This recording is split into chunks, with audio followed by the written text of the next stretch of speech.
Hey friends, I am back again, looking bloated as hell. This is 17 days of road travel and eating kind of sloppy, to be honest with you.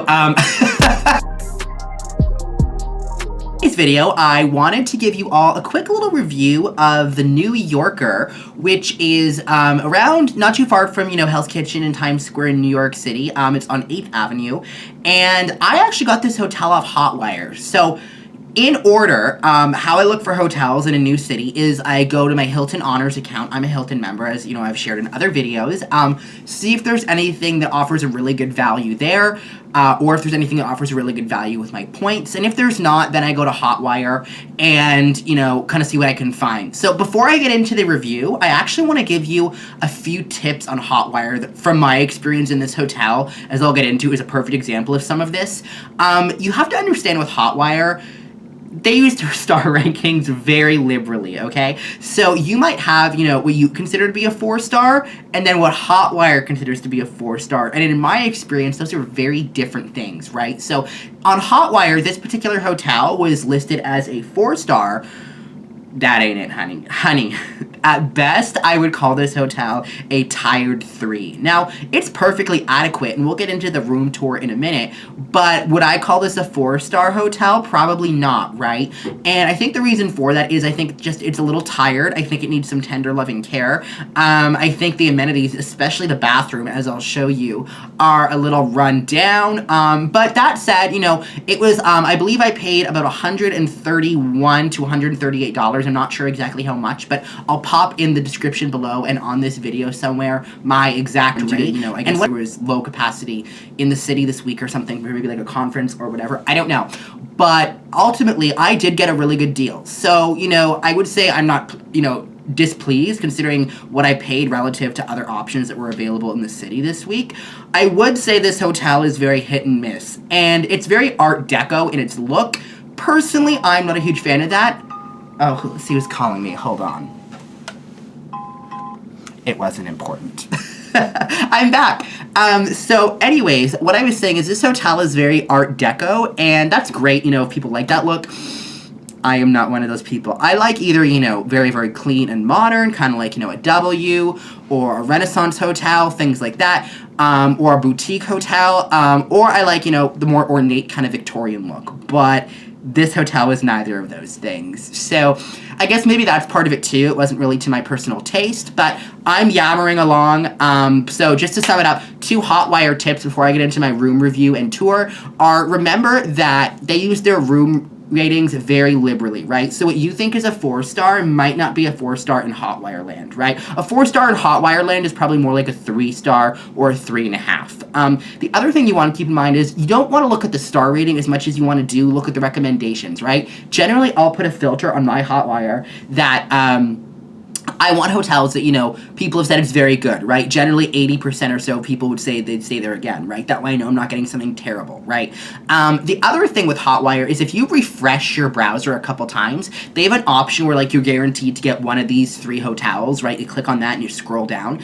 As of this posting, which is, November 2019, that feature might change, it might go away. Anyways, if you refresh your browser a couple times, you'll see the hotels vary and change up for the same listing, but there's usually one that's consistent. So do that 3 times, and you'll probably have a pretty good idea of where you're going to end up staying, right? That happened for me with this hotel. I will say the pictures online made the room seem a little nicer than it was. But again, don't want to waste your time, so I am going to hop into my room review, and then we'll come back and do a few conclusions.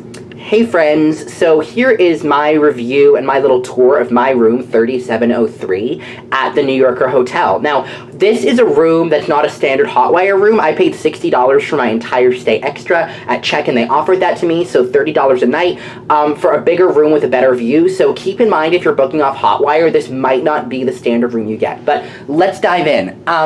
So let's start with the good. The first thing, and again, I'm about to check out, so I'm sorry if it's a little messy. The first thing I will say is this room has a very big closet. It's almost like it is a walk-in closet, so with a safe in it. So really, really pleased with that. Plenty of room to store things. They give you, a fair number of hangers, so not bad. So I will say I was quite pleased with the size of the closet. Now let's move on to the bathroom, which I was less pleased with. Again, sorry it's a little messy. Hello! So very little storage space, right? You just have this little shelf, and I've moved towels around to make more space, but yeah, very little storage space. As you can see, it's got some rust, it's kind of dirty. Same thing goes for the bathtub faucet, right? Like, not good. Not that I used it, but there was no stopper, so if you wanted to bathe, that wouldn't really be an option for you. If the old-timey kind of taps. The shower head was decent. The pressure was okay. It wasn't great, but, I mean, it did the job. Honestly, I think the bathroom is the really weak point of this room. You can see you've got a pretty deep tub. So yeah, not too impressed with the bathroom, to be honest with you. That was definitely probably why I wouldn't stay here again, unless I got a really good price. Let's move on to the room. So we've got our little office space here. Again, apologies, some of my stuff is on there. So that's all fine. We've got a really Art Deco lamp in the corner. One thing I will say to the credit of this room is I actually have amazing views, right? And these windows open if I wanted them to, so, you know, I don't know, it looks like they might have some weird, like, insulation stuff happening with, like, the frost on them. But overall, decent view, and you've actually got another window here with another really great view. So you've got, you know, your standard mirror here. Hello again! TV, you know, whatever. It was fine, kind of small. It didn't do any apps, didn't do any YouTube. None of that. So nothing too modern in terms of technology. This is my other view here, right? So again, one of the big upsides of this room is I do have really good views. And then, of course, you've got two beds. You can tell which one I slept in. They were pretty comfy, honestly. They were a little firm for my taste, but honestly, like, I can't say they were bad. They were perfectly fine, right? You've got your little, you know, station in the middle there. I'm going to show you the clock, because the clock actually is pretty cool. It's got 2 USB ports and 2 power ports, right? So, not bad. And then you've got, you know, your sitting chair there on the side. So, overall, like, this wasn't terrible. I think for the price I paid, it was an okay value, especially for what rooms we're going for that night. But would I call it a true 4-star? No. I would say it's probably, as you can see, a tired 3. But you know what? Live and learn, and it gave me a video to review, so I hope you guys found this useful. And any questions you want to know about the resort, I'm sorry, not the resort, the hotel, anything like that, let me know in the comments. Would I stay here again? Probably not, unless it was offered at a really good price like this one was, right? I can't complain about the location, right next to Madison Square Garden. Service was fine. But it just wasn't to my taste, and I don't think it's a true 4-star, so kind of hit and miss, and honestly, the bathroom, not for me. So, that's my take on the New Yorker. I hope you found this helpful. As I've been saying in all my other videos, I'm still new to this whole YouTube thing, so if there's anything you like or anything you want to see, things I should be including, anything at all you want to share, insults even, hell, I don't care. I know you've got trolls out there on the internet. Like, subscribe, leave a comment below, and let me know what you'd like to see in a future video. Thanks so much, guys.